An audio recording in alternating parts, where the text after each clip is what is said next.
Hello, and welcome to Real Person Reviews. I'm Sam, and I'm a real person.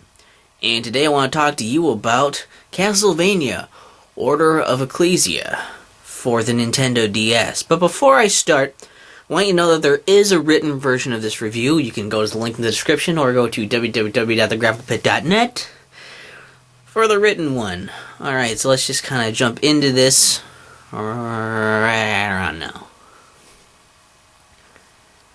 At this point, I'm going to assume that you either know something about the Castlevania series, and you know, these kind of Castlevania games, or that you've seen one of my other reviews, because, you know, it's like my 5th Castlevania review, or something like that. So if you haven't seen one of those, and don't know about this kind of Castlevania game, then check those out, I guess, or something, because I don't want to really explain all of that. But essentially, it's in the metroidvania style. The same style as, you know, like Symphony of the Night.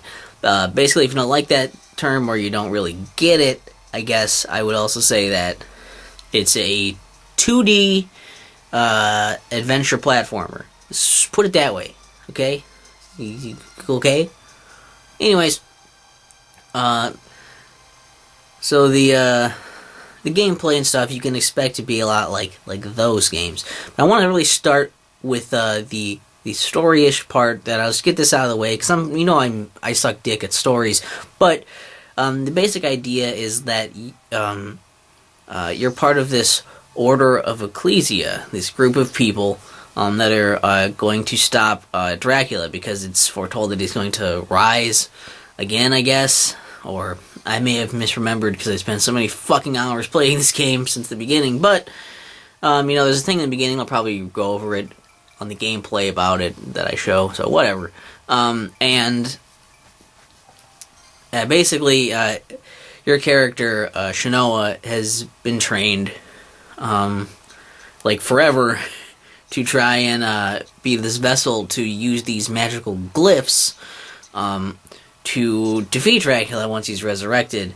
I think that's what you were trying to do. And then this other guy that's also training with you, his name is Albus, basically he wants to do it as well, but they decide that you're the only one that's able to do it, so they'd select you, and he gets jealous, and he steals one of the glyphs, and he steals your memories, I guess, which is weird, and then he just runs off, and then you have to go try to track him down while finding the other glyphs and trying to get those before he does. So that's an interesting, interesting little thing that you got to do. You're kind of a race to do that, to be the one that can defeat Dracula, I guess. It's still kind of the same idea you'd think from other games, where it's like, kill Dracula is kind of the mood. So that's the main plot. And like I said, for the gameplay, you kind of go around doing the stuff you would in other of these types of Castlevania games. One of the things is that, kind of like Portrait of Ruin, there are actually different areas, but in here there's actually a world map you can pick from, so you kind of unlock different areas as you find them. So getting to exits in places, sometimes places have multiple exits, and they're all their own maps, so you're just going from place to place and doing stuff. And this game has a lot of things it throws in here to try and make the stuff a little bit different, a little bit more interesting. Like, you're still going around killing stuff and leveling up your stats. You're still, getting these items. You can go to the shop to get equipment to equip yourself with, and find it off of enemy drops and stuff. And you can get these items that are like quest sensitive. They basically give you these abilities that allow you to get to new places and do new things you couldn't do before. That kind of unlocks more of the world to you. Another thing, it's kind of interesting though, because the combat and stuff, basically, you don't really have weapons in this game. They're all glyphs. And what these glyphs are is basically they drop from enemies or at specific spots, like on these statues or something. There are various places where you can get these glyphs, and you just hold up and you'll absorb them. Which I guess, it's like that because then it makes it a part of a combat thing, or if there's a bunch of enemies flying around, you can't just absorb a glyph. If an enemy hits you, it'll interrupt you, so you have to start it over again. That's kind of the point of that, I guess, why it doesn't just immediately come to you when you touch it or something. But like for weapons, you get these different glyphs that kind of work as weapons, and also as spells, and also as abilities. You can equip one to X and Y, and you can also equip one to R. So I think that was kind of neat how it's like, okay, like, so the R ones are either usually like passives or some really special stuff like passives, summons, and a few other like just ability things, like just special ability parts are put under the R one. Usually those are the more powerful ones, and they're kind of classified like that. Whereas all the ones on the X and Y, which are interchangeable, work in the way that's like basically, like, I guess most of those are either weapons or it's like spells or even like sub-weapons from the other games, which is interesting. So like everything you do uses up magic. Pretty much all of your attacks, when you're using glyphs, they're going to use up some of your magic. So I guess you can think of it like when you're using more just like weapony type things, like, swords and axes and stuff. Or like swords and hammers. I mean, I guess the axes you throw. But like when you're using those, like when you're using, so like swords and hammers and stuff, it's like, okay, think of it as like a stamina gauge. When you're using like spells, like fire stuff or lightning stuff, think of it as like magic. And then if you're using, I'm sorry, I'm really shitty in this review. Heads all over the place. And if you're using stuff like the axes or knives or something, think of it as like hearts for your sub-weapon. But you do have hearts, which are used for glyph unions, which basically means that depending on what glyphs you have equipped, you can hit up and attack, and it'll use up some of your hearts, but it'll do a really special attack, combining the powers of your glyphs. And I think that's pretty cool because there's a lot of different variations of those. I didn't experiment with them too much, but there's a bunch of different combinations you can do, and some of them can be extremely helpful in some scenarios. So it definitely pays to experiment with all those different things. And I think it's also cool because there are these like for like you level up and stuff, and you can use equipment still for like your you have a thing for your head, your body, your feet, and 2 accessory slots to try and alter your stats and other like effects. Like maybe you'll pick up more stuff, like recover more. There's a bunch of different little things you can do with those. But like there are these attribute points, which basically go into these different sets of stats. There's like a blow and a strike stat for like standard attacking, and then there's stuff like the elements, like ice, and fire, and electricity, and all that stuff. They're all kind of broken down to these attribute points on your pause screen, and it's cool because then when you kill enemies using a certain attack, depending on what type of attack kills the enemy, it'll put a certain number of points depending on how many attribute points each enemy is worth into that attribute. And it's cool because then like there's kind of like so every time you're killing something, it's not just like killing stuff like gets you more experience and then levels you up, makes you stronger, but also just by killing enemies with certain types of attacks levels up those certain types of attacks. So you're constantly making some kind of progress, and I think that's really, really cool.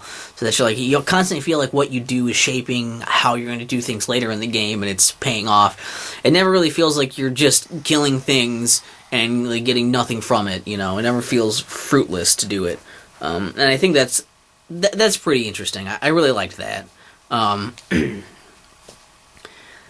And, there's a lot of maps to go to, I guess. There's a number of bosses to fight, and that's pretty cool. I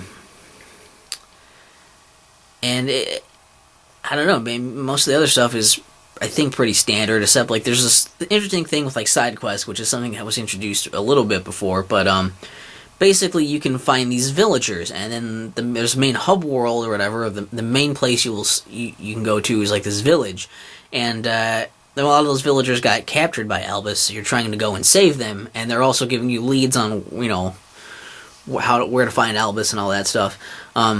So basically, you're saving them, and then they'll go to the village, and then once in the village, you can talk to them, and they'll have a number of side quests for you to do, and, they might mean, like, go find this material, or go, kill this enemy, or go do this specific task.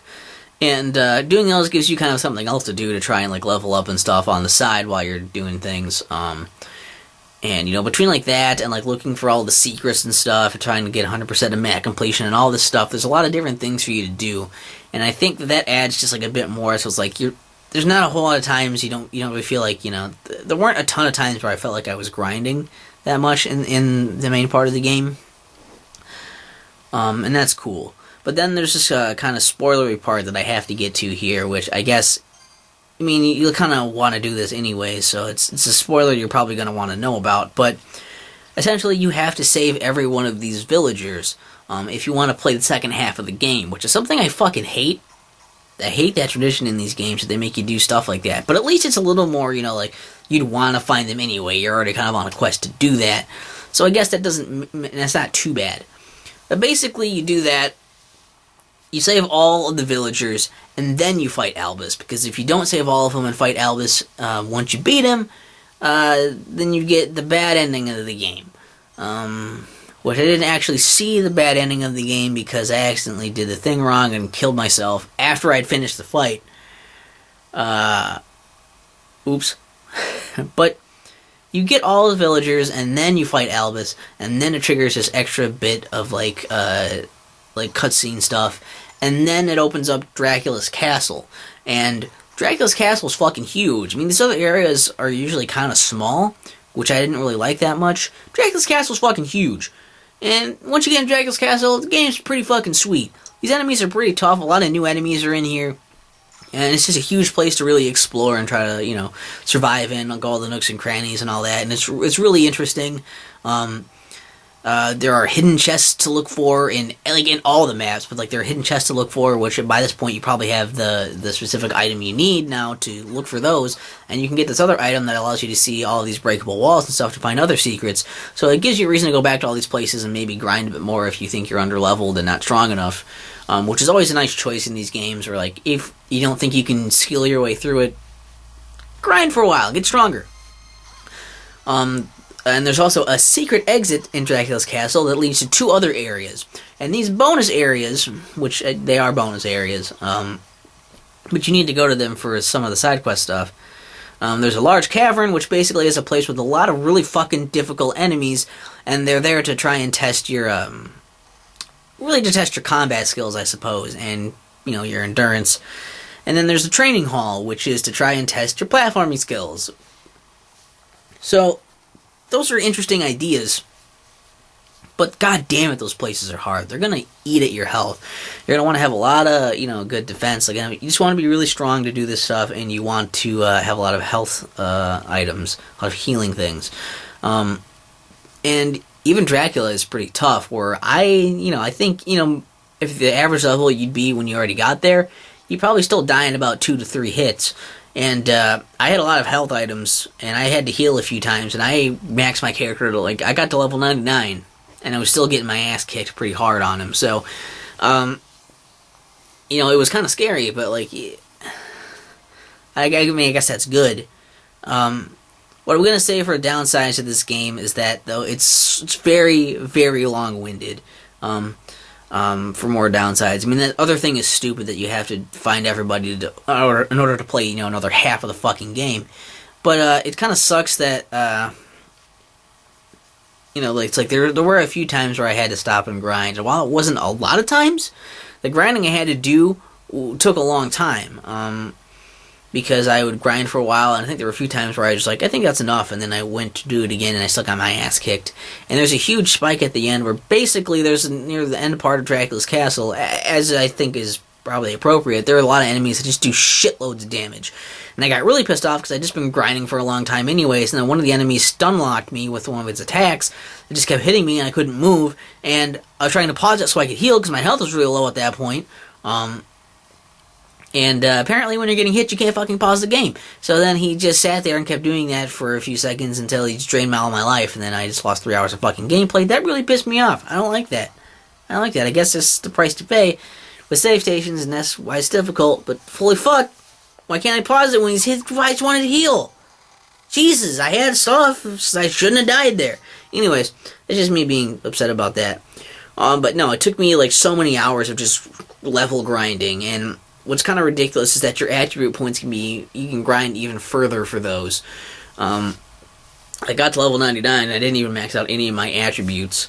So that's interesting. And I guess my main problem with the game is something like pacing, I guess I might put it, where it feels like some parts of the game are really slow, and then all of a sudden some parts go by like a flash, and then, you know, all of a sudden like half the game is done, and then the next half of the game, it's like, oh, I'll be able to do this. And the reason that the next half of the game is half of the fucking game is because you have to grind for a long time if you want to, like, beat it. Like, you can be really good, I'm sure, but, like, you probably are going to end up grinding for a long time because enemies just wear you down over time. And it's just, oh, it's ridiculous.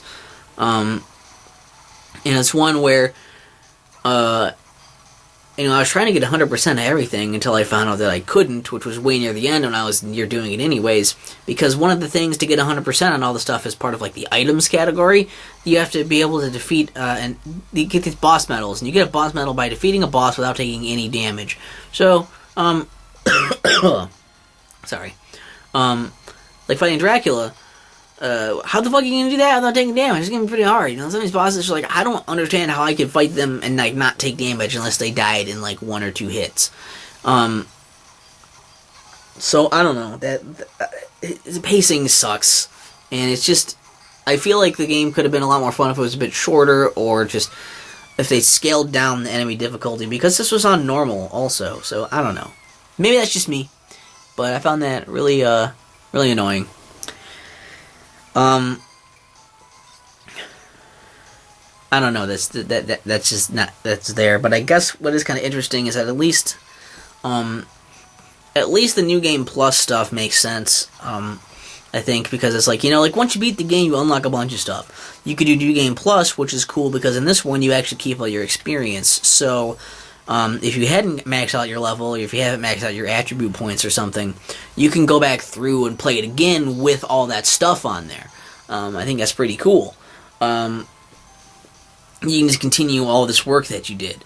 But, so, you know, you can eventually max out stuff, and you can do multiple playthroughs basically like that. That's kind of interesting.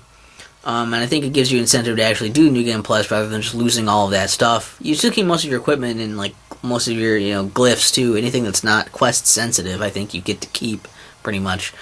Like anything that's not integral to progression. So I think that's good.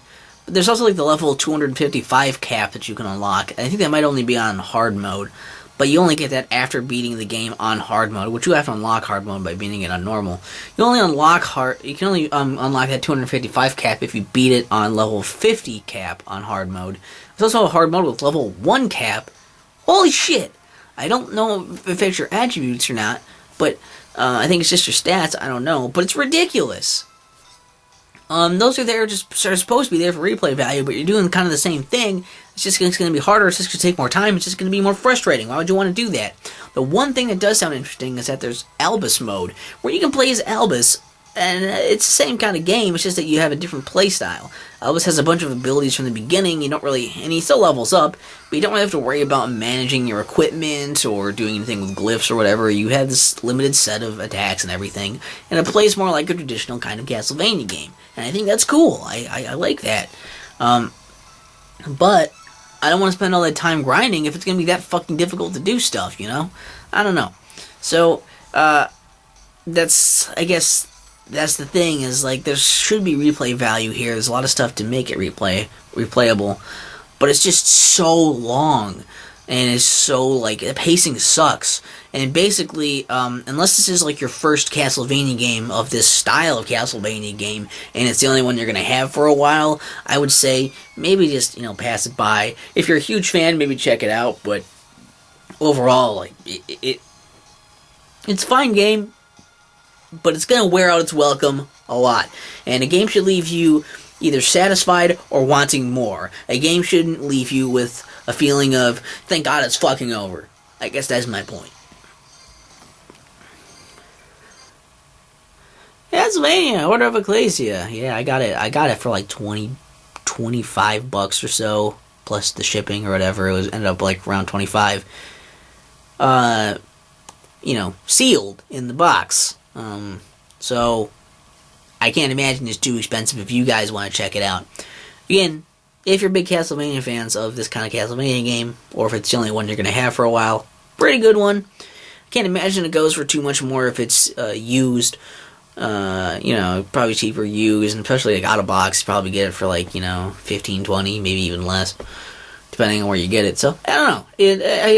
I will say that I playing as Hot Girl was cool, but I want to take this moment here to just kind of also explain something, because I played the 3 Game Boy Advance Castlevania games like this, and now I've reviewed 2 of these on the DS. I do want to say that I did try out Dawn of Sorrow on the DS, which was the first one on the DS, a sequel to Aria of Sorrow back on the Game Boy Advance. And the reason that I'm not doing a full review on that or anything, I'm just mentioning it here, is because I did play it and I tried it, but I couldn't keep playing it. And the thing is, there are these things where you have seals in that game, and basically what happens is you use these seals when you're fighting bosses, and once you get the boss's health down, the seal pops up on the screen, and it's just a circle with a bunch of dots in it, and it shows you this pattern, it draws it out for you really quick, and then you have to then draw that pattern, and you connect the dots by doing like a single connected line with it or whatever. It's a continuous line connecting to these dots, and you have to do it kind of quickly, because if you're too slow, it's not going to work, and the boss is going to get some health back, and you have to go fight and take the rest of the health off again before you get to try it again. So you think, okay, well, I gotta go fast. So you do it quickly, but then you might do it really sloppily. If you do it too sloppily, it's not going to count either, then the boss is going to get his health back, and you have to do it again. So, really, you have to be very fast and very accurate to do this. And I understand I probably would hate this anyways, just because I don't like touchscreen controls, but the thing that's really shitty is that they don't really train you to do that, the game doesn't really set you up to be like, okay, what I've done in the game is to prepare me for this stuff is I've gone around, I've fought a bunch of enemies, I've kind of learned how that combat works, how my abilities work, how my weapons work. I've learned that. I get to the boss, I use all those skills, I beat the boss with that, and then they throw up this fucking stupid thing to try and finish him, which has nothing to do with what I've done in the rest of the game. They don't really have me doing other touchscreen stuff, and definitely don't have me doing any other drawing stuff to try and work on how I would actually do the seals. So basically, either you have to be really good at those the first time through, or you have to go and into your menu, pause menu, go to the seals thing and practice them there, which is fucking stupid. You don't even need to use them to, be able to do them properly to open doors. They just automatically open the doors once you have the correct seal, like a key. So I don't know, why didn't they... It feels like a stupid gimmick they threw in that doesn't make sense, and I hate it. I fucking hate it. Because I thought, it doesn't have anything to do with the other skills you've done. It doesn't prepare you for this, and it doesn't have to do with... It's not integrated into the game, basically. It feels like a last-minute thing where they're like, well, it's a DS game, we gotta have a touchscreen thing, and they slapped it on there, and they slapped it right in my face. So that's why I didn't finish playing that one, because I did, 1, maybe 2 bosses, and I was like, I can't, this is annoying, and maybe if that was the only game I had, I would deal with it, but I already had, 2, at that point, I had, 2 other Castlevania games that I really liked. I knew there were others out there, so it's, yeah, whatever. So yeah, that I wanted to explain that. Why, and there's cool stuff in it, too, it's sad, because there's, the thing where you can, your souls level up as you get more of them, and they kind of change on what they do, but they get stronger. But you can also use souls and put them into your weapons, and alter your weapons to make those more powerful. And I thought that system was really neat. But oh well, whatever. I got Aria of Sorrow. I'll be fine. So Order of Ecclesia. Anything you want to leave about this game? I will still say that Portrait of Runes is my favorite. I'd probably recommend that the most. This seems less tedious than the touchscreen stuff in Aria of Sorrow. Dawn of Sorrow, sorry. But, I don't know, whatever you want to leave in the comments, you can go ahead and leave in there. Honestly, I'm probably not going to play this game again, because it was a pain in the ass. And, while it's kind of nice to be I've overcame all that stuff, it really wasn't worth the effort that I put into it. I feel sort of wasted, I maybe should have just played something else. But that's just me. And once again, if you want to check out the review, there's a written review in the description, or you can go to www.thegravelpit.net to hear basically the same thing in written form if you still want to do that. maybe you do. Maybe I'll remember things in there that I forgot in here, like I always fucking do. And that's been this game. And I've been Sam. And I've been a real person. And I